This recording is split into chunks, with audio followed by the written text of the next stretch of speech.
வணக்கம். இன்று உங்களோடு பகிர்வதற்கு ஒரு சிறிய செய்தி. நம்ம எல்லாருமே பெண்களை மிக உயர்த்தி பேசுகிறோம், அவர்களை பாராட்டி பேசுகிறோம், அவர்களது தன்மையினை மிக சிறப்பாக எடுத்துரைக்கிறோம்.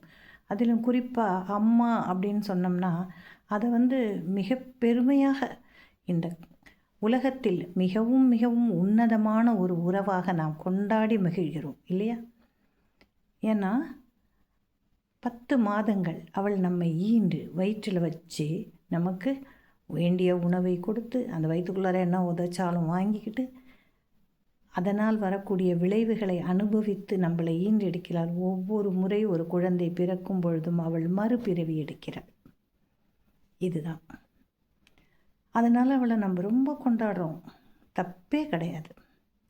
ஆனால் அதற்கு சரியாக தகப்பன் என்று ஒரு உறவு இருக்கிறது இல்லையா?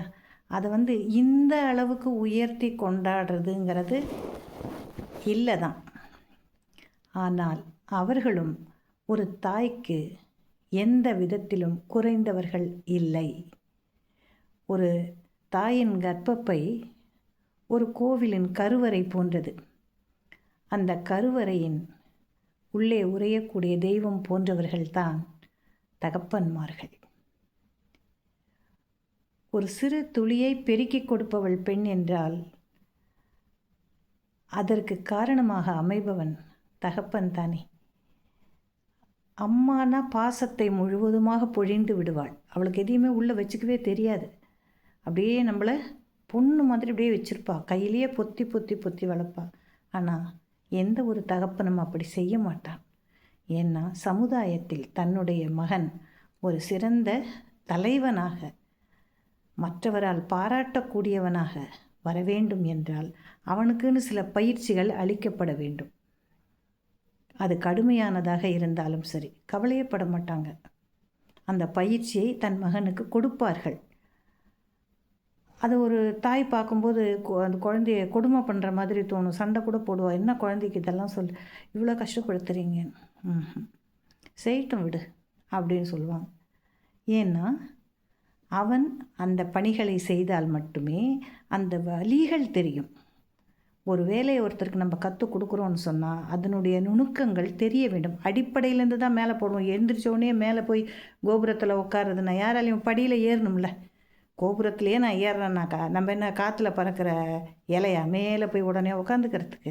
இல்லை குப்பையா? அதுதான் பறந்துக்கிட்டே கிடக்கும் இல்லையா? ஆனால் மகனானது உயர வேண்டும் அல்லது தன்னுடைய பெண்ணானது மிக சிறப்பாக மிகச்சிறந்த பெயரை பெற வேண்டும் என்றால் அவர்களுக்கு உரிய அந்த பயிற்சியை அளிக்கக்கூடிய சிறந்த ஆசான் ஒரு தகப்பன். அவனால் மட்டுமே அந்த பயிற்சியை கொடுக்க முடியும். ஏன்னா அம்மாலாம் இலகுன மனசு, கொடுக்க மாட்டாங்க. கொஞ்சம் பொண்ணு சோர்ந்துருச்சாலோ இல்லை பையன் சரி வேணாண்டா நீ செய்யாத. தகப்பன் அப்படி செய்ய மாட்டான். தன் மனதை கல்லாக்கி செய்யட்டும், அவன் எப்படி இதுலேருந்து வெளியில் வரான் பார்க்கலாம் அப்படின்னு சொல்லுவாங்க. இல்லை நம்ம செய்யாத அந்த சாதுரியமான செயல்களை இவன் செஞ்சு மேலே வரானான்னு பார்ப்பாங்க. அவங்க கையில் நீங்கள் தூக்குற சின்ன வயசில் பார்த்தீங்கன்னா தன்னுடைய தோளின் மேல் குழந்தைய தூக்கி வச்சுக்குவாங்க. உலகைப்பார். முட்டிக்காலுக்கு கீழே இருக்கக்கூடிய குழந்தைய தூக்கி தோளில் வச்சு அப்பயே உலகை காட்டுவாங்க. அந்த பரந்த வெளியை அவன் பார்த்து ரசிக்க வேண்டும். அதில் வரக்கூடிய அத்தனையும் அவன் கண்ணுக்கு போய் பதியணும், மனசுக்கு பதியணும்னு நினைக்கிறது தான் அது. அதே போல் என்ன செய்வாங்க, இந்த ஒரு கையை அப்படி தூக்கி வச்சுக்குவாங்க. இந்த இடத்துல அவங்களுடைய கையில் இந்த குழந்தைங்கள தொங்க விட்டு சுற்றுவாங்க இல்லையா? இதெல்லாம் நிறைய பேரண்ட்ஸ் செய்கிறது நானும் பார்த்துருக்கேன். நானும் எங்கள் அப்பா கையில் இந்த மாதிரி ஆடியிருக்கேன். அப்போல்லாம் எங்களுக்கு ஒரே சந்தோஷம். அப்பா கையில் இப்படி தொங்குறதுனாக்கா 2 பக்கமும் அப்படியே சுற்றும்போது பார்த்திங்கன்னா பயங்கர ஆனந்தமாக இருக்கும். அதே போல் தான் குழந்தைகளை ஒவ்வொரு இடத்திலும் படிக்கலைன்னா கூட ஒன்றுமே சொல்ல மாட்டாங்க. அமைதியாக சரி இந்த தடவை என்ன மார்க்கு கம்மி ஆயிடுச்சா, என்ன தெரியல உனக்கு, நான் சொல்லித்தரேன் அடுத்த வாட்டி வாங்கிடு, அவ்வளோதான். இதான் கண்டிப்பு, வேறு ஒன்றும் இல்லை. அம்மானா புலம்பி தள்ளிடுவா. எல்லோரும் வாங்கிட்டாங்க நீ வாங்கலை, நீ குறைஞ்சி போயிட்ட, ஏன் வாங்கலை, 1/2 மார்க் வாங்கலை, 1/4 மார்க், இந்த வேலையே கிடையாது. என்ன இப்போ ஃபெயில் ஆகிட்டியா, பரவாயில்ல, அடுத்த தடவை படித்து பாஸ் பண்ணு. இதான் அப்பா சொல்லக்கூடியது. இப்போ புரியுது அப்பாவுடைய தன்மை. அதே போல் தன்னுடைய பிள்ளைகளின் ஒவ்வொரு அடிக்கும் அது முன்னேற்ற பாதையை நோக்கித்தான் அமைய வேண்டும் என்பதில் மிக கவனமாக நுணுக்கமாக அவர்களை பயிற்றுவிக்கக்கூடிய மிகச்சிறந்த ஒரு ஆசிரியர் யார் என்றால் அவர் தகப்பன்தான். அவர் காட்டிய வழிகளில் நாம் என்று நடந்தாலும் நமக்கு தோல்வியே வராது. எங்களோட வாழ்க்கையில் நாங்கள்லாம் மிக சிறப்பாக வரோம் அப்படின்னு சொன்னால் அதுக்கு முக்கியமான காரணம் என்னுடைய தாயும் என்னுடைய தந்தையும்.